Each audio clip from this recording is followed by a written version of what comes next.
business deals happen on the golf course. Yeah, they make all their business decisions about you while y'all spending that time together in that space. Because golf give you this unfiltered look into the psyche of a person, the mentality of a person. You a beginner golfer. You new to the sport. I'm good. Are you gonna listen to me? Are you gonna ask me for advice? Are you afraid to fail? Do you look like when you fail, do you get mad at yourself? Do you have unreasonable expectations of yourself and others around you? It's all of these things that if you spend the time with somebody on the golf course and they just checking all these boxes one after another, it's like, oh yeah, I'm gonna make some money with this motherfucker. Back in the game, it's evident. I step in the room, I'm an elephant. Run up a bag, I ran up a bag. I gotta go count on some presidents. I'm back out the dirt, the sediment. Back with a baddie, she elegant. I'm back from the dead, I'm back from the dead. Bitch, they call me the Revenant.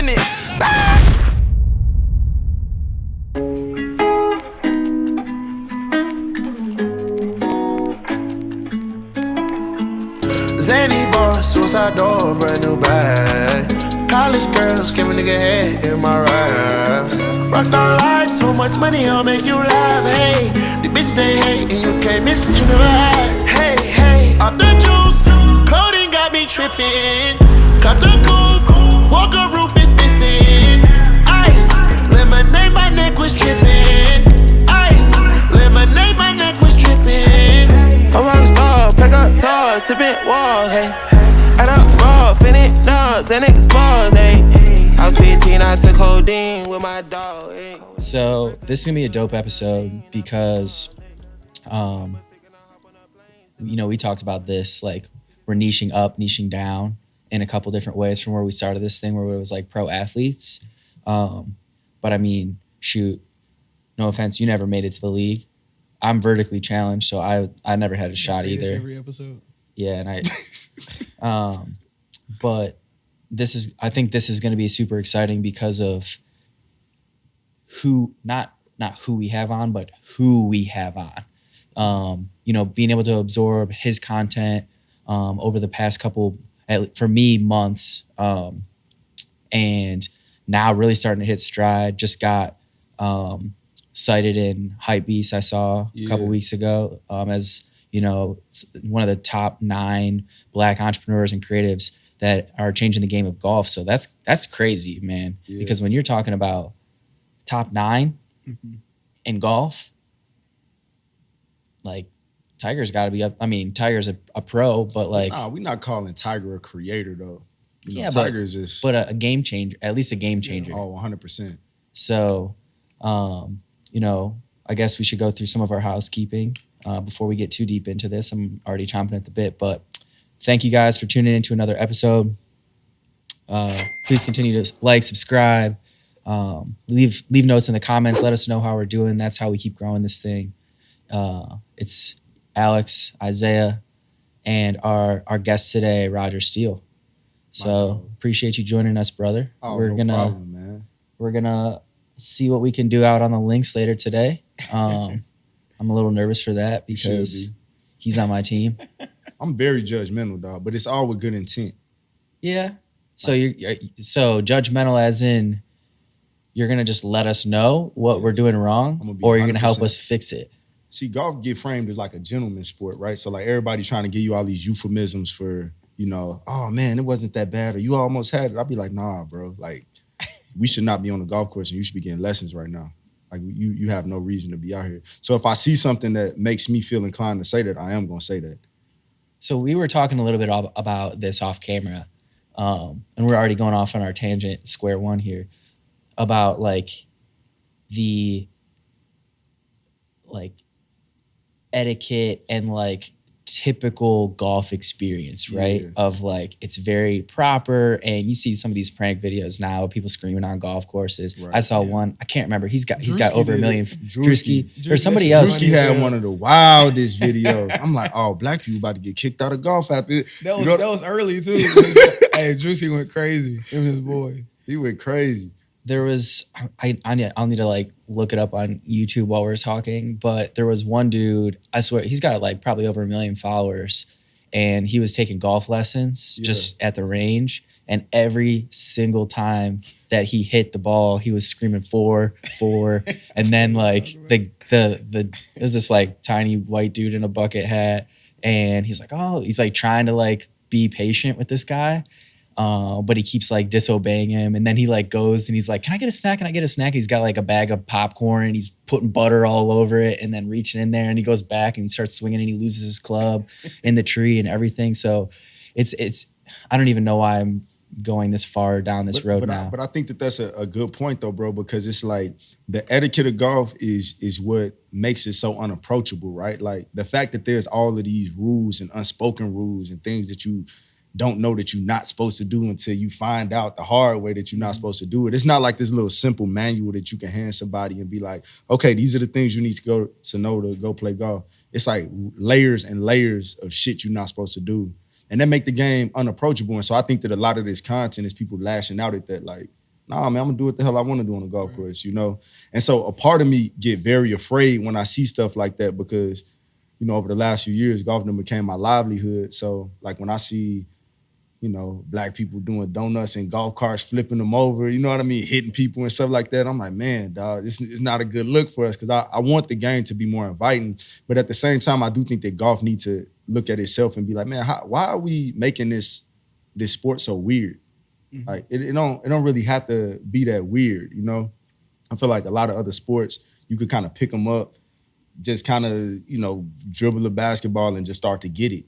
You know what I mean? But golf is just not that intuitive. And I think that that's one of the more frustrating things and also one of the biggest barriers to why the game is stagnant a little bit. You know what I mean? Because like who's going to teach you? Like if all three of us had never played golf before, but it's like, hey man, we're going to do this golf thing and we show up to a golf course. Like, bro, we're going to be fucking clueless about what to do. And then people gonna be looking at us like, oh man, what the fuck? You know what I mean? Like, move out the way. Don't nobody want to help you because they treating you some type of way because you don't know what you don't know, you know?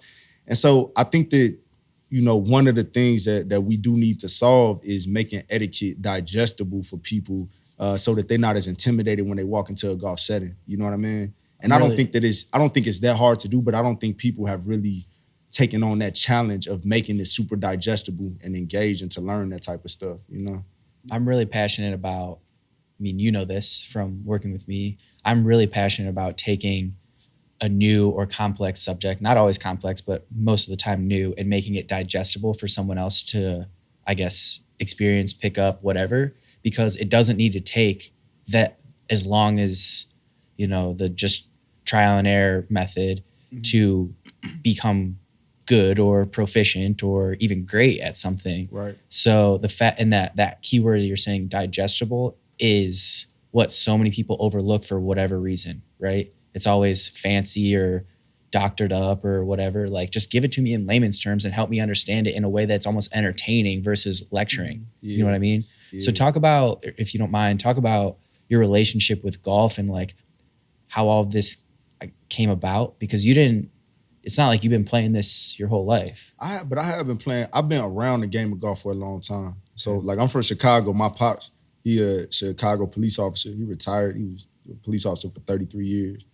And so when I was growing up as an only child, you know, I played basketball. And then my dad was like, well, like, I'm not going to let you run around and play basketball at all the parks in our neighborhood. So, like, if I'm off, you come into the golf course with me. And that's where you spending your time. And I'm like, man, this shit weird, bro. Your old ass friends, man. What the fuck? But so my dad really started dragging me to the golf course probably at the age like, you know, 5, 6. You know, I got some like early memories of just being out there with him. So I was always around the game. And I guess that kind of like through that just, you know, kind of indirect touch point, I learned a lot about the etiquette of golf, which got a lot of parallels with like the etiquette of life. You know what I mean? Just like ways to be respectful, ways to be cognizant of your surroundings and aware of like, you know, when it's your turn and stuff like that. So like, but I never loved golf, you know? I was kind of dragged into it. It was my dad thing. He wanted me to like it. I wanted him to like me. And it was kind of a weird, you know, a weird situation and dynamic that I had with the game. But having that foundation as a kid, you know, even when I stepped away from it, so, you know, as I get into high school and go to college, you know, golf is in my rearview mirror. I'm never going to play this sport again. But then when I came out and got my first job, I realized that, man, like this everybody is playing this game, dog. And so I won't forget, like I was an engineer in my first job. After 6 months, I got off probation. And so now they extending all of the corporate invites to everybody. Like, hey, we got a golf outing coming up with one of our clients. Anybody in the office know how to play golf? You know, come out this Monday. We give you the day off paid, and you come out there and entertain. My ass like, hell yeah, I know how to play golf. I ain't touched a golf club in like 8 years at this All point. you heard was a I'm day like, off. a day off. Like, I hate Getting this paid. shit. You know what I mean? I can't hate golf more than I hate this. You know what I mean? So, hey, so I go to this client outing, and so I say I'm gonna go. So a week before, I drive back to the crib in Chicago, grab my old high school golf clubs. I started practicing and stuff, and I'm like, oh, okay, this shit kind of cool. I'm chopping it up with a couple people on the driving range. They telling me what they do. I'm like, damn, meeting people and shit. Like, all right, I fuck with this. Then we go to the outing, bro, and it was like I hit like maybe 4 or 5 crazy good shots. And the people that I was playing with, they looking at me as soon as I come up, like, oh, he don't know what the fuck he doing. But I hit these 4 or 5 shots, bro, and dog, the level of dick riding after that, like unparalleled. You know, to the point where Tuesday we go back into the office. I mean, I'm talking about project managers and people that never even looked in my direction. They're like, Ross, come sit down. Let me talk to you real quick, man. Hey, man on I campus heard about now. what you did. Yeah, you the man. And so I think that, not to say that my relationship with golf as an adult got transactional after that, but I did start to realize that, like, man, golf is a language all its own. And if you don't have access to this, like, there's no way that I could have built that level of rapport through any other means that I had available to me. I could have been killing it on the work side professionally. I could have been the nicest guy buying, you know, food for the office or whatever the case, but there was nothing that was in my power that could have made these, you know, executives and decision makers at this firm open up to me the way that they did after they found out that I played golf. And I was just sitting there just kind of internalizing that. And I'm like, man, there's something like crazy powerful about this game.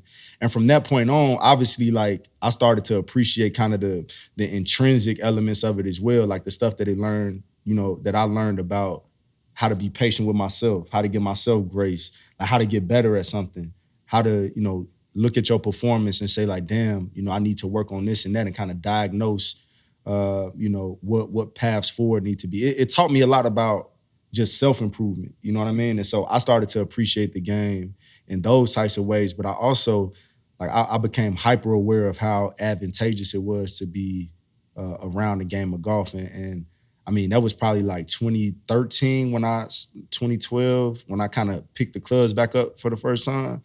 And man, ever since then, it's just been, man, it's been like my bread and butter. To the point where, like, if you semi-decent at golf and you wanted to start a business, I could drop you off in any city with a set of golf clubs, and I bet you could figure out a path to 6 figures in a couple years. Like, just randomly, bro. Yeah. Just randomly. Whether you wanted to do that entrepreneurially, whether you wanted to get a job, and you don't even have to have no formal training in the space. If somebody like you on the golf course, they will take you anywhere. Like, nah, you could come work for me. Come work for my family office. So, like, I think something opened up over here at this logistics company I got. Oh, something. Like, bro, people, if they fuck with you on the golf course, they will hand walk you to success. And I've never seen that before. And you studied like civil engineering. Civil engineering, right. And then you just showed up and you're like, this isn't for me. And then is that when you made the switch? Yeah, engineers, weird people. I fuck with them though, like the way that they break shit down, like, and I think that I learned a lot about that as well. But, like, not as socially, I love talking, I love engaging, I love learning about people. And so to be in a field where all of that stuff was kind of stifled, I didn't resonate with it as well. But I do think that my engineering background kind of facilitated my love for golf as an adult. And I also think that it helped me kind of professionally, right? Just like, because every problem that we face in life is an engineering problem. Like, you need to engineer solutions for everything that you're going through, whether that's, like, you know, emotionally, romantically, financially, like, it all requires some level of engineering. And so, like, that degree, I think, has served me beyond what I could have imagined, even though I didn't work in the field, you know? The solution's important, but it's also identifying it that there's a problem or that there's an opportunity, which it sounds like you've done. I feel like I just cut you off. You had your mouth hanging open. I was trying to, you know, stay on this path to kind of figuring out how we got here. So, you know, you being in that engineering job, you had this golf outing. So what happens after that point?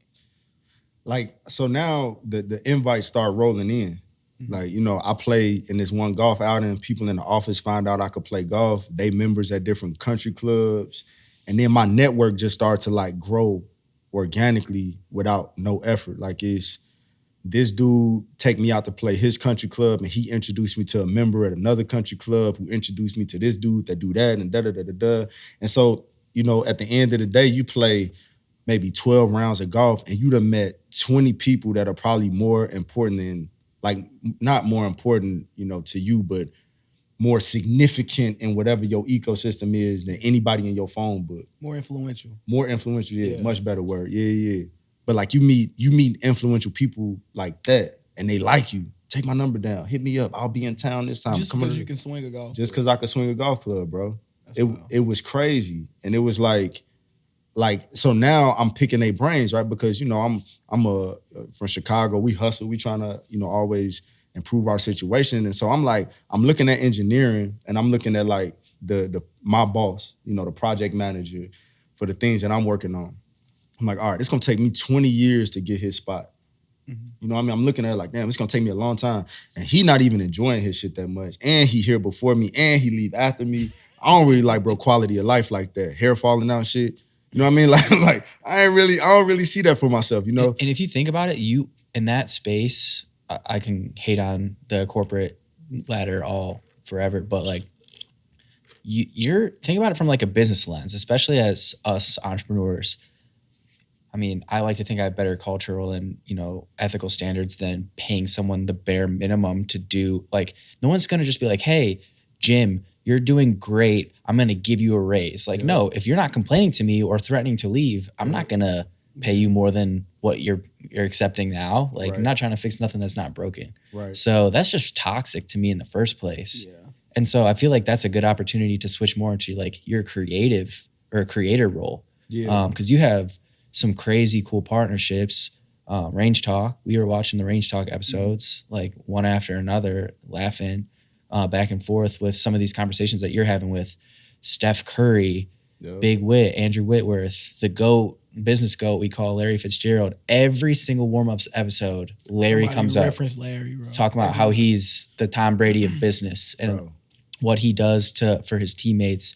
What he do for everybody he touched, dog. Like, if Larry pat you on your back and say, like, you gonna be good, it's like, bro, it's like something divine that came over you, dog. Will you sign or get Larry Fitzgerald on the Warm-Ups Start podcast a petition? warm-ups petition, bro. That's how We often gotta he get comes him up. on. We got to get him on, bro. Man, that man time is short, dog.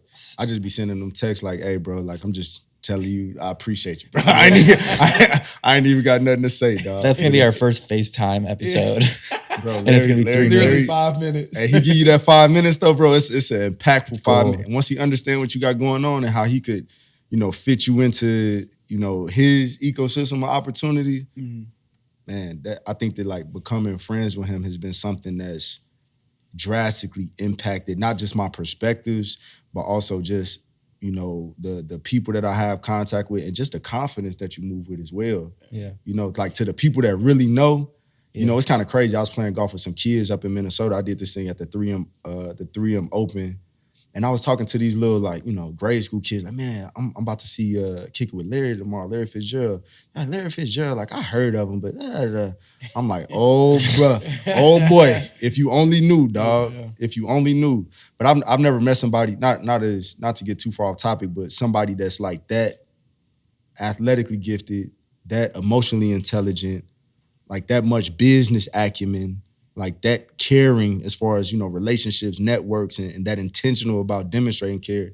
I hear a lot of people rolled up into one, bro. Yeah. Like a real life superhero. You know? And we were just in Arizona with several Cardinals, and they all said the same exact thing. Yeah. Best teammate, best friend, like he's on a different level than everybody else. But you know what's hard about that though too, bro, is the fact that like for as much good as I feel Larry does or intends to do with everybody in his, you know, environment, I feel that he gets misunderstood because of, you know, how much people perceive that he should do. Right. And he's been candid with me on some of those accounts where people coming back getting mad at him because it's like, man, I led you to the water, but you wanted me to like hold the straw there while you sipped it and stuff, right? And then when you don't do that for certain people, it turns into this type of animosity that you wouldn't even fathom. Yeah, that's annoying. Honestly. That's an unfair expectation for a lot of athletes, or maybe not to the level of Larry Fitzgerald, but it's an unfair expectation that they got to do beyond what they do. You know what I mean? And I think it's a privilege just to get just to get a connection or it's feedback. It's a privilege, bro. It's a But privilege. you think about like childhood friends, you start thinking about family, you start thinking about people that feel that they were there with you when you weren't who you are, and expect something in return just for that, just for existing in your presence during those I guess foundational moments. Yeah. And it's kind of crazy because it's like everybody that meets you today, bro, like they're gonna have expectations of you tomorrow, whether we realize it or not, which is crazy. And that's for every single human being, right? Like, this show is gonna pop off. The people that y'all engaged with yesterday, me sitting here right now, even in y'all presence, because of this touch point, I now have expectations that if I hit y'all up and I need something, y'all gonna answer me. Yeah. Like just off of existing in y'all presence, us doing this thing together, I got expectations of y'all now. And it's like how vice versa. Yeah, but it's like, how fair is that though, right? Yeah, it's true. Then you think about all of the different touch points that you have with all of these different people and how all of those expectations could get misconstrued. And before you know it, you get a little bit of success and you could create a lot of hate very fast. Yeah. You could create hate real quick. A missed text message. Yeah. A late email. Mm-hmm. Oh, he big time now. Yeah. You miss a flight, like a family emergency come up, Like it's so it's so easy to make hate in this world, dog. That's some great point, bro. Yeah. There's a level. That's why I take a lot of pride in how we do business. We don't ask for other than so we've been surprised by plenty of guys who, like Kelvin, who just make connections, sent out like a mass email of making connections. Shout out to Kelvin Beecham, bro. That's why we don't ask him why we started the Larry Fitzgerald petition, just so we can go to his doorstep one day and be like, hey, look at all these names. Be like, yeah, I know. They said you gotta get on. But let's go back to range talk. So named a couple of names. I mean, you're even in the entertainment space or working with entertainers like Nile. Yeah. And then golfers, John Rahm. Yep. So what has that experience been like? Because that is for me, that is so entertaining. Man, I appreciate you saying that, because it's like at the end of the day, I think that one of my skill sets is that no matter who I meet, like you a human being to me that do something different from me. Your level of success, I feel successful already. Right. So and I felt successful before all of this stuff. And so for me, when I meet somebody famous or, somebody that's well established in their own right, like I don't treat them like they're anything other than another human being that's having a different human experience in their field. You know what I mean? So I think that type of confidence going into it enables me to engage with them like a human. Right. Which I don't feel a lot of people do. They a lot of these people are so revered. People start tripping over their words as soon as they get in their presence. And I'm like, damn, dog, you a cool ass human. Like, you know what I mean? I'm a cool human. I'm a cool ass human too. But we doing different things. Tell me about the things you doing. And I think that there's something about being able to approach people like that disarms them. Like, damn, so you not gonna just bow down and kiss the ring as soon as we you dope. Like, don't get me wrong. But man, we both men here, we both humans here. Yeah. And let's bond around the differences in our experience and tell me some more about yours. And I think that the value add for that whole content lane is just the world of golf especially needs more people that's not so concerned with all of these accolades and what family you from, what country club you belong to, where you've been, blah, blah, blah. Just let's approach each other as humans. Mm-hmm. Because I will argue that a top CEO for a Fortune 100 company and a drug dealer that got a 20-person operation in some part of the city, they got the same mentality. But it's crazy that you would put those people in a room and they would be so turned off by just their perceptions of each other that they wouldn't engage as humans. Yeah. When they probably had so many things in common. So I never let our differences in experience get in the way of us bonding as human beings. And that's why I think that the value in that show is because you get people to just open up and be humans, you know? Like what you like, what you into, how was you feeling when this stuff happened? You know what I mean? How did that make you feel? Yeah. I think that kind of defines who you are as a creator, you know, in this space, especially in the space where it's not too many people that look like us. Yeah. You know, being able to make it relatable, make it, you know, for somebody like Steph Curry, being able to have a real conversation. I think that's dope as hell. Yeah. You know, and that's probably, I mean, honestly, why you're good in this But space. that's kudos to Steph though too. Like Yeah. Steph and Larry, like them dudes is like different. Like Steph walked up, I don't know if it's like his team that'll hand off the information, so he just come into the environment prepared or whatever the case, but bro treated me like he was my long lost brother or something as soon as I walked up. And I'm like, damn, like you, for as many people as you must interact with, you know, on a daily, or people that's fighting for your time, for you to give me that type of energy, like there's just exceptional people in this world, bro. Mm-hmm. You know what I mean? Some people are athletically gifted and then that's it. And then you see what that turns into over time, right? Yeah. They kind of get forgotten about.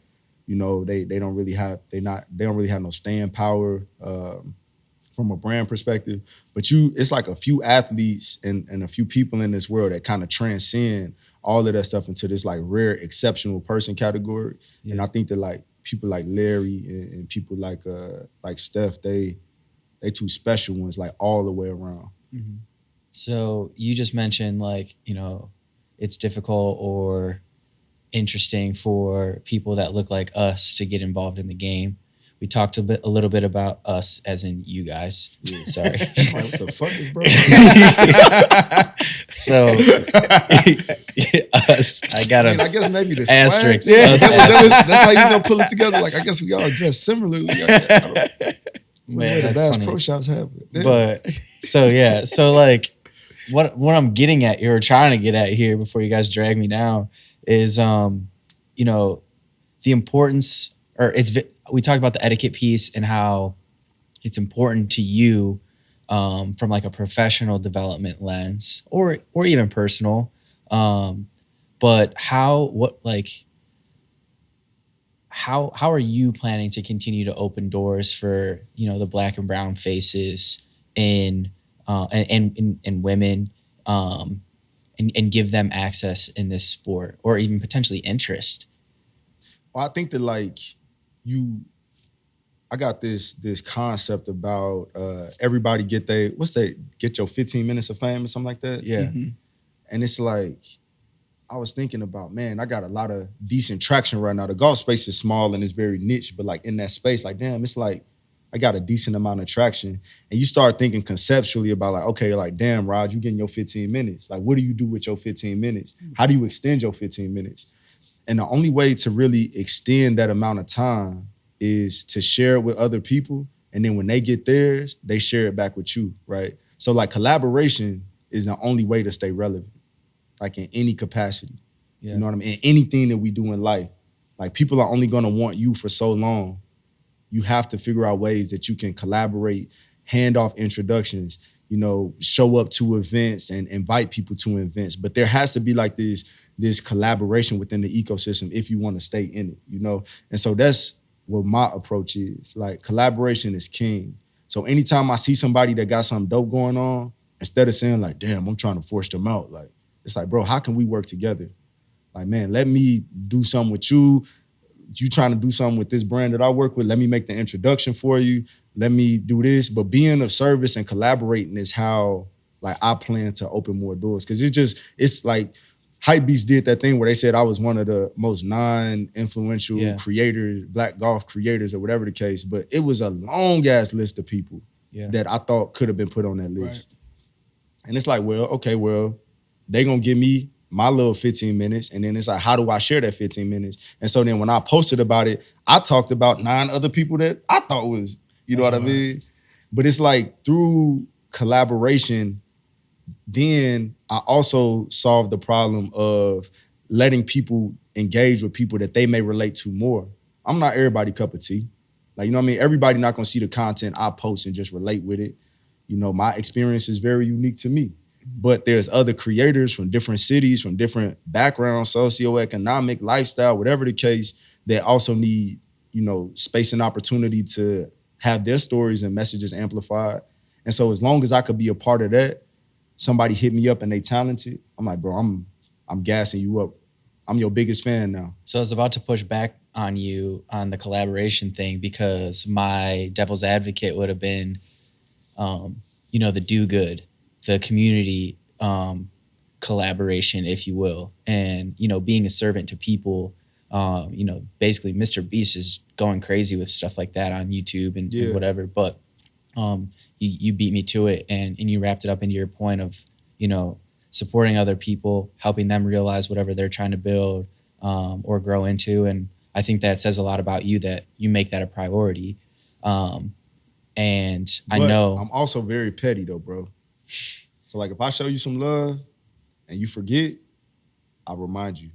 You know what I mean? And I think that like that's something that I'm praying to God and I'm trying to work on about myself is like this petty gene that I got. But I do feel like that's one of the more authentic things to like my existence is like, I'm a good person. I know I'm a good person. I set out to do good things. But when people do bad things, I just can't let that shit slide.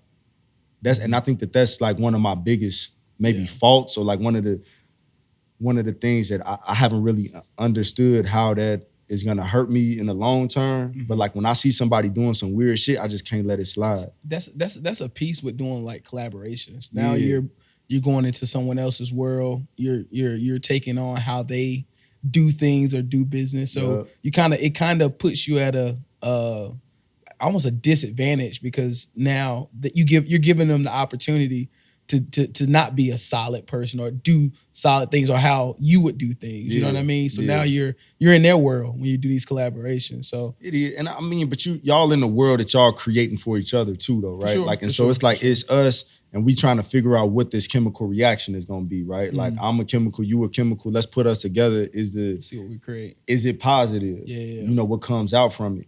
And then like, but I think that the thing that I see that I hate is that people often forget the effort that went into some of the building blocks that got them to where they are. Yeah. But everybody that's ever helped me, bro, like, man, my phone always open. So you're not petty.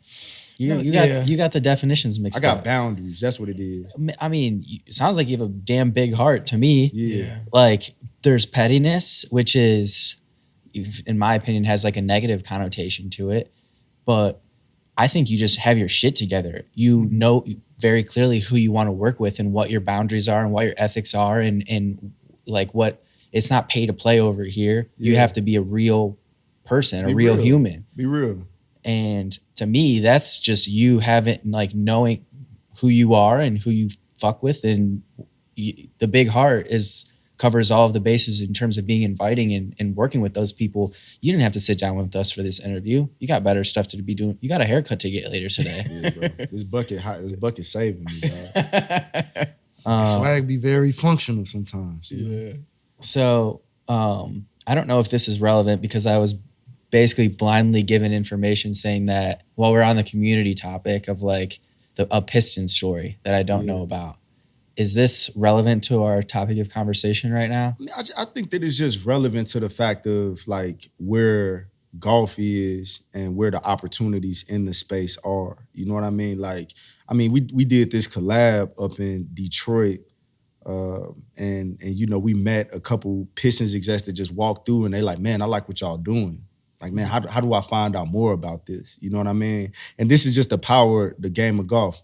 I wouldn't meet this dude. He wouldn't have no reason to engage with me. His name, Chris.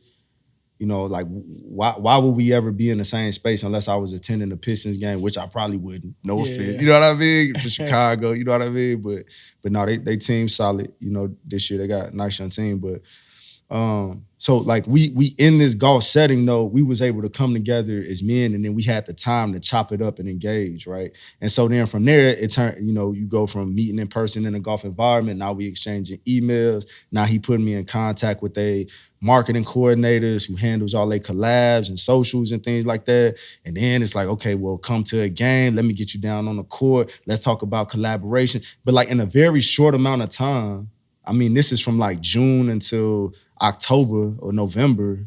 Like you see like the complete transformation of like somebody that's never been in my life to somebody that's like accelerating me through a space that I, would kill to be in. And but that dynamic doesn't happen unless it's through the game of golf. I just don't believe that. I know there's probably other organic serendipitous ways. Like I meet this motherfucker at I don't even know. I don't even know what to say. They say it all the time. Starbucks bro. or some shit, bro. They say it all the time, and I because I don't play golf regularly, so I don't see the power of it. They say, oh, business deals happen on the golf course. Yeah. They tell us that all the time, but like you're a damn honest reflection that's true. Like it's happened for you. And it's not like the deal takes place. Like obviously, the like opportunities. You need to be vetting your legal and stuff. Yeah, Don't somebody pull a contract out on the golf course. That's a little weird, bro. But at the same time, they make all their business decisions about you while y'all spending that time together in that space. Because golf give you this unfiltered look into the psyche of a person, the mentality of a person. You a beginner golfer. You new to the sport. I'm good. Are you gonna listen to me? Are you gonna ask me for advice? Are you afraid to fail? Do you look like when you fail, do you get mad at yourself? Do you have unreasonable expectations of yourself and others around you? Do you cheat to make yourself not look as bad? You know what I mean? Like, are you able to read the room when you playing too slow because you trash? Can you just speed up, pick it up to make sure you preserve the vibe? Like, it's all of these things that if you spend the time with somebody on the golf course and they just checking all these boxes one after another, it's like, oh yeah, I'm gonna make some money with this motherfucker. You know what I mean? Yeah. And that's how there's no other space that gives you in that short amount of time that type of relational capital. No, you can learn. I learned so much about a person, bro, in 18 holes of golf, even 9 holes of golf, bro. Like, I know what I need to know. If I came there looking for answers about a person at the end of the 9 holes, and it's hard for them to fake it, bro. It's like, bro, it's hard to fake because if they're trying to look performative, it's so easy to pick up on. Yeah. You know what I mean? It's so easy to pick up on people that are just trying to manipulate and be very transactional in a golf setting. You read all of that too. So it only serves you to show up and exist as you are, but try to be the best version of yourself without being fake. So you can still suck and still get get an opportunity. I'm gonna tell you this. Like, I think that I gain more from a business perspective. Like, I'm a decent golfer. When I go out with a client and I'm trash, like, I know that I win more in that scenario than if I play good. If I play good, it's like, oh yeah, we expected that. You know what I mean? They're like, oh, damn, we expected you to, hit the ball far, do all this crazy shit. But when I play bad, that's when they get to see my character. How frustrated do I get? Yeah. Knowing that the expectations were high, it's like, damn, I'm watching a sad movie right now. Like, that's what them looking at me. How am I handling that? I'm like, bro, I'm playing like shit, bro. How you doing? How your kids doing this shit? How work going, bro? Like, let's talk about something else. Let's not talk about the golf game. But in those moments, that's when they be like, damn, this motherfucker, like, he could take it on the chin too. But I never quit. Yeah. I never quit. No matter how bad the shit going, I'm never gonna say like, oh, I'm out of here. I done seen people that was playing bad that was so embarrassed. We playing a country club and a motherfucker will walk off a golf course because they playing bad. Like, bro, you missing the whole point, dog. Yeah. That's like literally like in life committing suicide. That, in my mind, not saying it's that kind, not putting that kind of gravity on it, but it's like when times get hard, you're gonna quit. When there's unexplained things happen to you, like somebody get the shanks or some shit like that. It's like, damn, I don't know where the fuck the shanks came from, but it's happening and it's here. What you gonna do about that?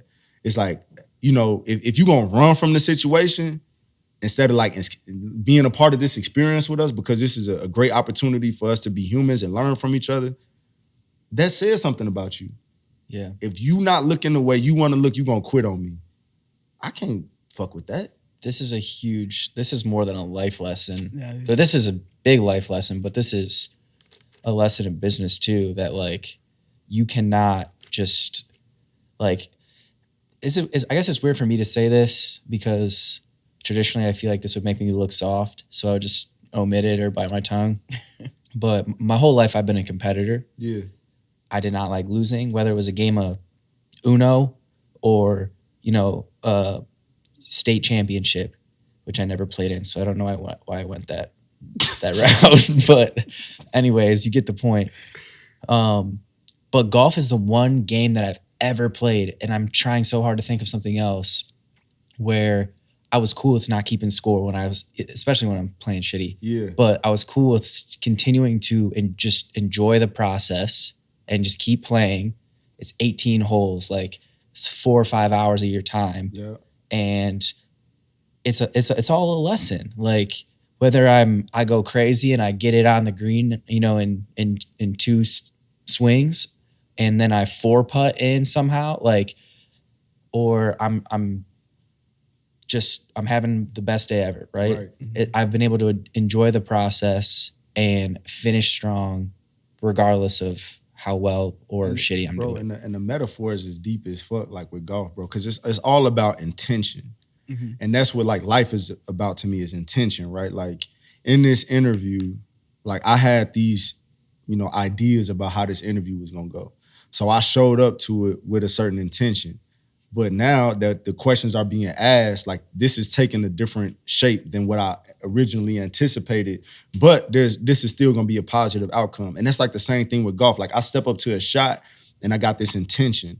It's like, all right, bro, I got 160 yards. I want to hit like a little high cut in there. And you know, I wanted to land here and roll out there. So I set out with very clear intention.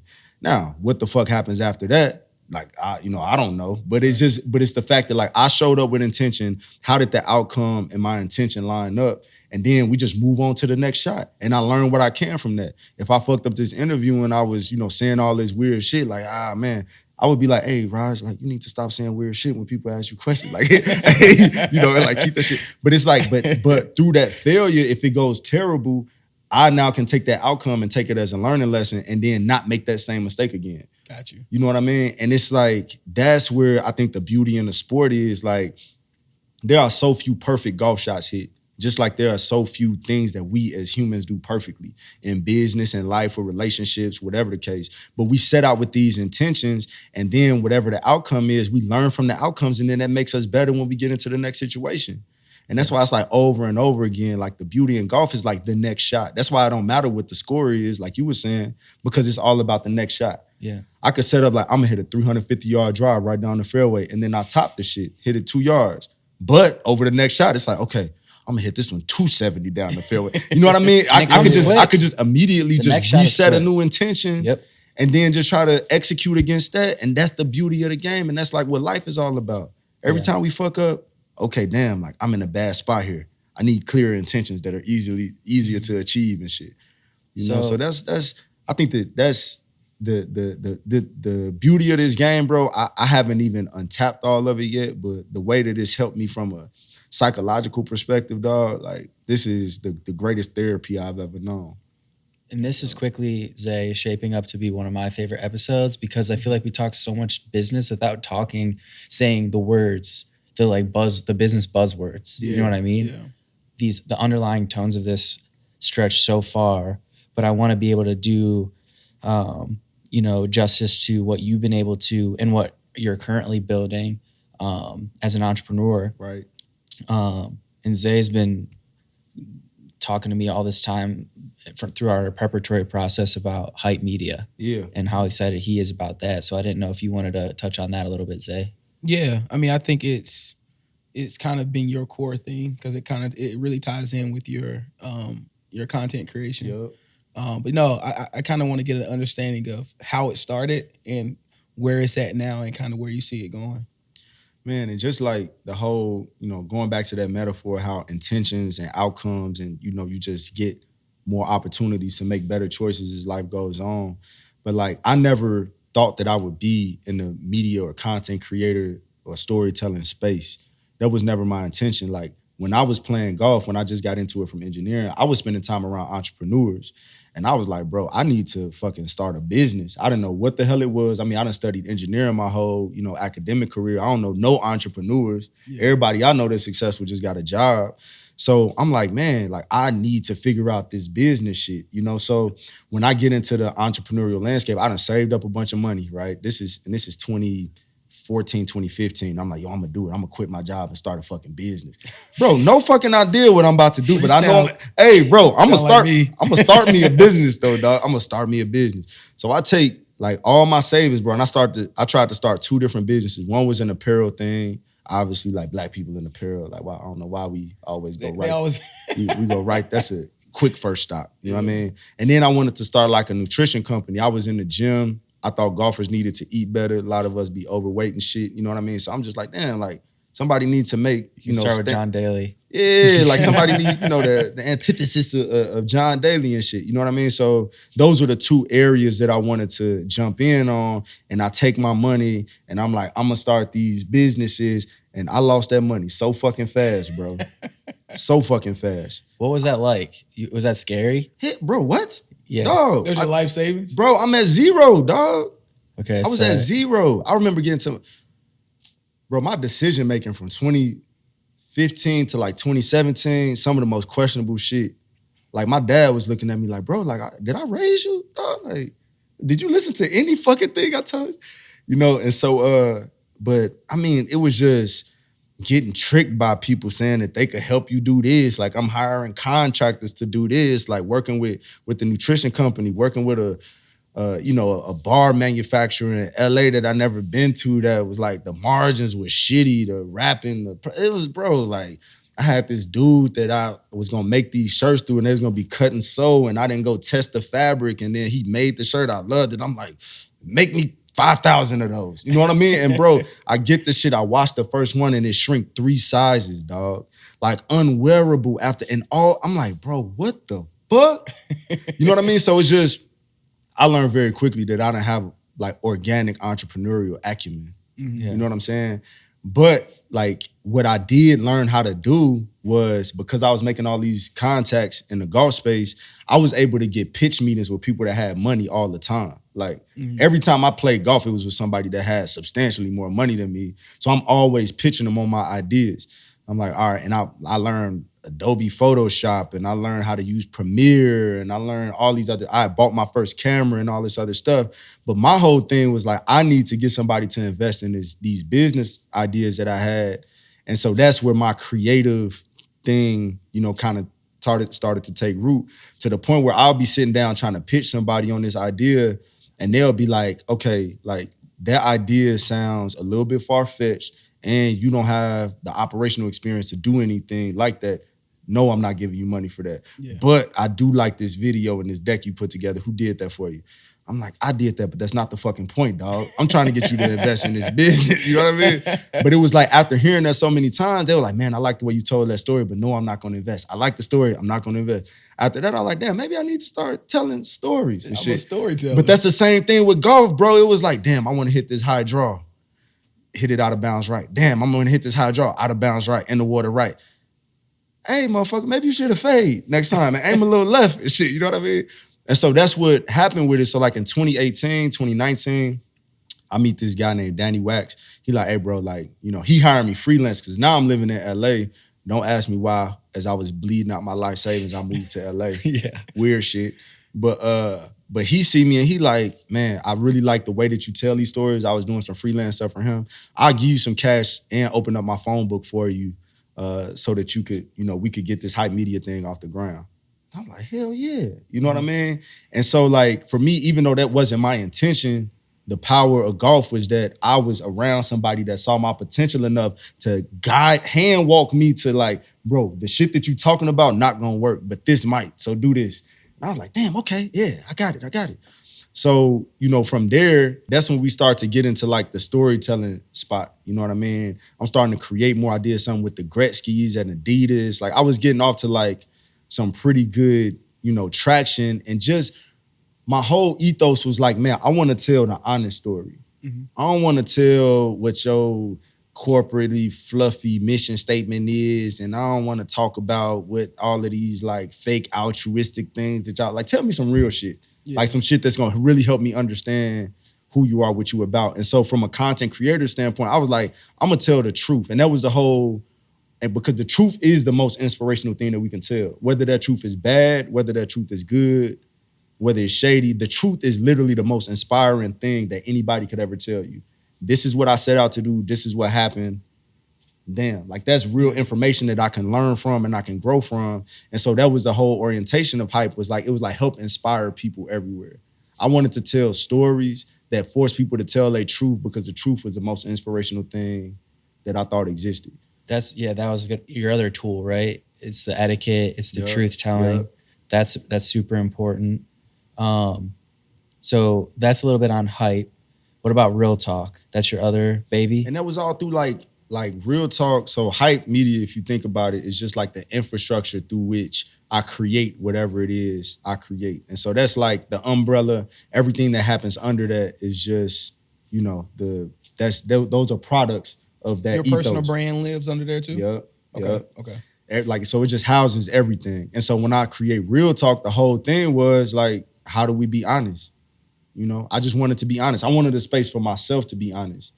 And so that's where, you know, I started to create this series, and I started to create it around the golf space. And to my surprise, bro, there's so few people that's willing to tell the truth in golf that they were like, damn, I've never heard nobody say nothing, those types of words with regards to this sport before.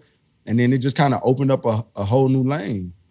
And whereas like a lot of times in golf, we taught to be ashamed of our blackness or something like that. You know what I mean? We try to hide it. Like, I don't want people to know that I live on this part of the city, or I don't want people to know that, you know, I come from this type of background and these types of people are in my family and this, and I don't belong to no country club. I just leaned into all of that shit. I was like, hey, bro, like, I ain't been nowhere. I ain't seen nothing. All I know is I love the game of golf just like I think you love it. I'm probably a little bit better at you than at it. And this is how I feel about this thing that's happening in the landscape. And people were just so taken aback by the honesty of it all. And I'm like, bro, that's like the easiest thing. That's the least I can do. Bro, it's just be honest. Yeah. Just be honest. And so like through that, what I discovered from a content creator perspective is that the truth sets us all free, dog. The quicker you could get your truth out there in a way that's meaningful, the farther you will fly. And ever since I realized that about this landscape, that's all that I've been after, is just telling the truth. And that's something that transcends just content. That's how I do business. That's how I manage relationships, friendships. That's how I manage opportunities. If I don't like something, I'm gonna be like, bro, it's way better for me and you if I tell you I don't like this shit right now and we move on than it is for me to do this little tap dance thing that everybody else do. Mm-hmm. And that's why I went with the big heart motive. I went earlier in our conversation, right? All of these characteristics, these building blocks stack up to who you are: truth telling, your outward reach, supporting the little guy, help, you know, we both eat, you as a leader eating last. All of those characteristics about you are super important. And it's why I'm glad that I am getting to know you better and better. So hopefully we can continue to build that relationship. Janine talked super highly of you, man. Yeah, and I was excited for this, bro. Because I want it to literally talk through some of this stuff because she talks about it all the time. Yeah, Janine. I mean, she like one of those people that saw, you know, opportunity when, you know, I didn't see all of it myself, but like having people around you that are looking at the bigger picture when you're not, because I think that my preference is to be present. Yeah. You know, when I show up to something, like I want to be present. I want to be here with y'all, but there's stuff going on out there that like, I don't know what's going on. I don't know what's happening. I don't know how people are looking at me. I don't know if it's somebody that got a gun to the back of my head. You know what I mean? So it's like... You're good right now. I got you. But I'm just saying, like, but having people around you that's going to watch those types of things and tell you, like, okay, like, while you were doing this was happening. Like, bro, how you put a price on some shit like that, you know? Yeah. So I think that, like, with all of this stuff, as we start to find traction, it's, like, important that us as, you know, entrepreneurs or whatever, we don't try to hold on to all of that success ourselves. It's like you really got to learn how to pass the ball so that other people can be successful alongside you.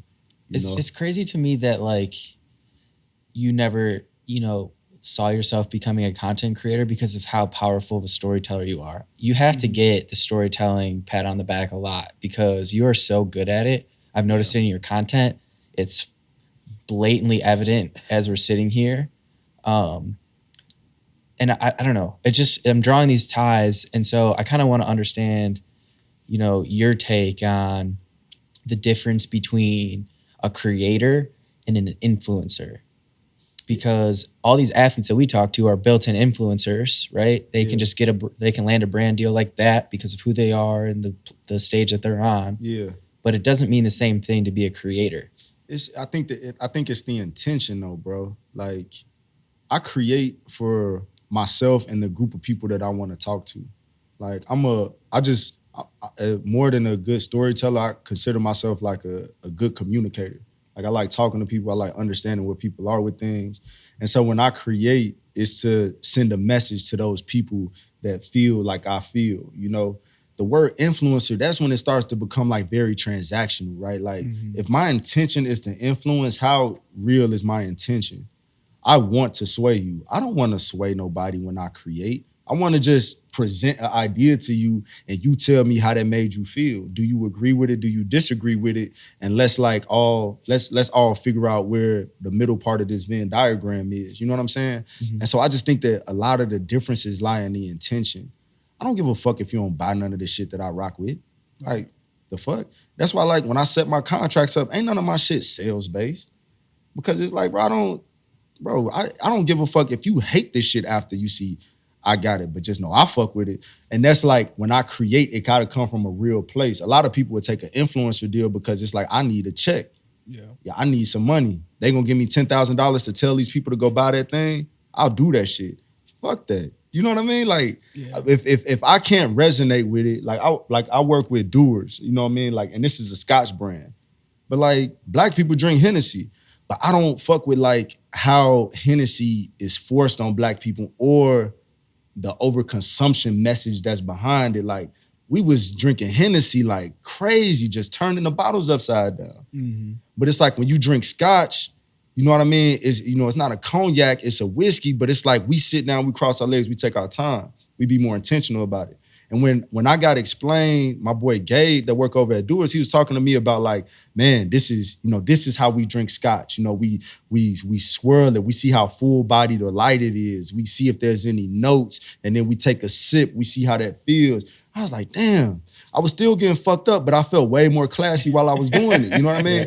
And so when I learned that part of it, the whole process. When I learned the whole process of whiskey drinking, I was like, damn, I fuck with this. I want to create around whiskey. Yeah. That's like, my intent is to be real. My intent is to tell factual accounts and to tell stories and then understand how people respond to it. It's not to tell them what to do one way or another. Yeah. I'm creating because it's inside of me, not because I was prompted to do so. And that's the energy that I carry over into a lot of the partnerships I get. Is like, I already fuck with you. Like any of my partners I work with, I already fuck with you. I already fuck with what you're doing. I done did my research about you. I like you. I like what y'all, as we sit on this call, I like the energy in this room. So I fuck with you. And I could organically create on y'all behalf. And if people find that impactful, then so be it. But my intent is not to convert them, but just to share an experience on what I find beneficial in my life. That's so dope because, you know, me being in this space with athletes, they're looking for the check, bro. And you're looking at it from a standpoint, okay, how can I push a message forward or how can I create? I got a couple questions, but have you turned down money because it didn't feel right? Hell yeah. Yeah. Me and Janine be talking about shit. I was like, hey, bro, I don't understand what the fuck they got going on over there. Even if they got real money, bro, it'd be like, yeah, shit sound weird, bro. Well, we already heard your one strike policy. Yeah, we know that your one strike policy. If someone's doing some whack shit that you don't agree with, like you're petty. And it's like, bro, the thing that I'm mindful of, once you do some corny shit, bro, it's like it's hard to work your way out of that. Yeah. So you went crazy with Dewars. So we have a no free shout outs policy. So I'm glad they at least sponsor you. Oh shit, yeah, my bad. I mean, it was just an example though. You're allowed to rep them to the moon because I'm about to tee another one up for you that I know that you got love ain't for. Free, dog. So the other one that I know you rep hard is through. Well, we already talked about Range Talk, but Callaway, which I'm a Callaway. I got a set of Maverick. That's smart. Irons at home, and you saw my glove already. So Callaway is my brand that I rock with. What has that relationship been like for you? Is that your team till you die? Yeah, bro. I mean, I was already playing Callaway clubs. Like, so it's just like, in all honesty, if Callaway would have said no, I probably would have just went agnostic so I could just fuck with whatever I wanted to fuck with. But there was no other brand that spoke to me that I was going to be like, okay, well, if it's not Callaway, then I'm going to go find TaylorMade or I'm going to go find Ping or Tyler's and no shit. Because I just didn't resonate with the brand. And it's like, I would just rather find something that I fuck with or just be single. Yeah. You know what I mean? Like the same way with relationships. Like I don't really want to settle. I just, you know, if I can't find the exact shit that I'm looking for, I'll just do without. You know what I mean? And I situationship this shit out. As long, you know what I mean? You know, but so like with Callaway, it was kind of like everything that they was doing, how progressively they was looking at the sport, how like the investments that they were making in fucking, you know, like Top Golf, they invested in 5-iron golf. And these are all people that I, you know, places that I go, things that I see. And it's like my dad, you know, Big Bertha, he was playing this shit. And so they've been a part of my existence since I was aware of golf. And then to see how progressively they were approaching the game and trying to grow it, I'm like, there is no other brand that's really trying to bite off that much of like, they really putting the growth of the game on their back. And to me, if they wasn't gonna rock with me, then I was just gonna be single, be out here in these golf streets, bro. You know what I mean? What, if you don't mind me asking, what's the most you ever turned down just for your personal? I've turned down 6-figure opportunities, bro. Like, but it's just like, you know, when you doing the shit, it's kind of like if I do some weird shit, it devalues my brand to all of my other partners. Right. So everybody that I work with, they all have to complement each other. You know what I mean? Because I don't want to do anybody that said that they fuck with me, I don't want to do them no disservice. Like, damn, like you fuck with Nike, but then you fuck with like, you do some Skechers shit too, bro. Yeah. Like, nah, but Skechers had the big bag. Like you were like, nah, bro. Like it's kind of like you got to really be consistent. And so then it's some brands and it's some companies that have a lot of capital to play with because they trying to force themselves into market share, and they'll see somebody that got all of these other affiliations and they'll just pay to play. And it's like, there's no real connection there. There's no real authenticity of the storyline there. There's, you know, nothing foundationally to stand on. And they'll say like, yo, we'll make this so worth your while. But it's like, man, but if I do this, then it's only a matter of time before all of these other people that I really do fuck with start pulling the plug, because it's like, now I'm over leveraged. You know what I mean? And now it's like, it's not as special for me to be with you no more. You know what I mean? So I just, you know, but I have turned down like a 6-figure opportunity to just make sure that. And you think about this, like when I was in engineering, I was making that in a year, like, and I'm gonna make this across one brand for 12 months of deliverables and some appearances and some shit. That's kind of crazy to think about just off of social media, but it's like, if it's, I believe that in the end, being real will always net out. Like all of that stuff will balance itself out. And so I could walk away from things like that with no reservation. Not even thinking about but Callaway's straight. No, Callaway's good. We're good with them. Oh, hell Which, speaking of, you got the Paradigm in your bag? Yeah. You have it with you today or no? Yeah. So if we go, let's Even go. if I ain't playing golf, I keep my shit with me. 3, respect.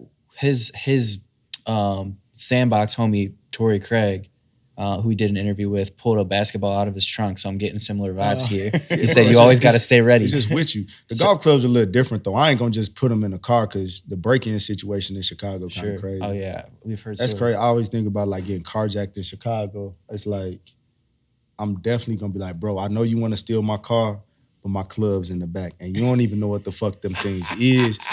I'll walk from here, dog. Give me, I bro, just want the club. Just give me the fucking clubs, dog, and take everything else, dog. You know what I mean? So I can swing. We're gonna go do a I gotta 3. see your swing first, bro. You're getting a little ahead of yourself. I have a bad hook. And You gotta hit your swing and like you want to Charles put that shit Barkley. on my club. No. Oh yeah. No. It's just a slice. I'll make contact. I'm not gonna be excavating you the put that juju tee on my box. shit. Well, it just depends on how many you have. I figured maybe I got one right now. Okay. But you want to put your shit on my shit. I just want you. I was gonna say I'm asking something, you this but it question to see sounded- how you feel about it. It depends. Well, you said you're judgmental, so that's a variable I'm considering. But, and I'm not trying to change the subject. My guy over here, Janine texts us. She's like, before we hop on the flight, she's like, hey, make sure you guys got your golf shirts, like, which is second nature to me. But Yeah. my guy over here is like, what's a golf shirt? Yeah. So you want to talk about etiquette? He needs the I PDF. don't know, bro. I'm top golf. You know what I'm saying? That's what I do. I'm top. I can hit it. I hit that shit far now. But that's my thing too about the like, why, bro? Who the fuck decided that golf clothes? I mean, my That is Nike weird. fam, you know, we doing some way doper shit in the golf space now than we ever did on the apparel side. But like, who decided that like we needed to dress all prim and proper to be outside doing this athletic ass motion? A golf swing, bro, is athletic as fuck when you think about it. Yeah. Like the twisting and the speed of it and the volatility of it. Yeah. But like, you want me to dress like I'm going to church to do that shit? It's also like there's not no. This is weird. Like, bro. it don't even check no like sanity wise. It don't. If you look at old school pictures of golfers, bro, they was wearing fucking suits. And there's no shade out there either. It's not like it's a very comfortable environment to be in where you can just take a dip in the pool. Yeah, but that just let me know that like people was playing golf on some weird shit. They was literally dipping out of their obligations to go like, oh yeah, shit, I'm about to leave this fucking funeral and just go to the golf course. Let me just keep on the same shit. That's why all the early photographs is just people in super formal attire. But to answer your question, yeah, I want to put it on your.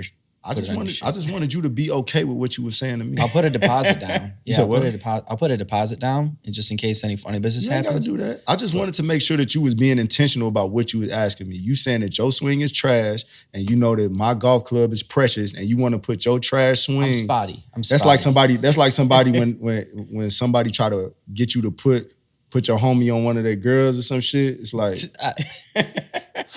Like, you know you look like that, and she bad if you want to. I ain't about to do this, right? You know what I mean? That's what I'm asking. Like, you telling me your swing ugly as hell, and my driver bad, but you like, oh yeah, can I take her on a date? I'm spotty. I'll hit a couple good ones. Man. So somebody told me, is it John Rahm that has the super low backswing? Short. It's short. Shit, That's how I am. I need short backswing. Yes. That's good though. What's short back? What's that mean? It's basically more like a sweeping motion than it is like a full follow. Beautiful Tiger Woods strike.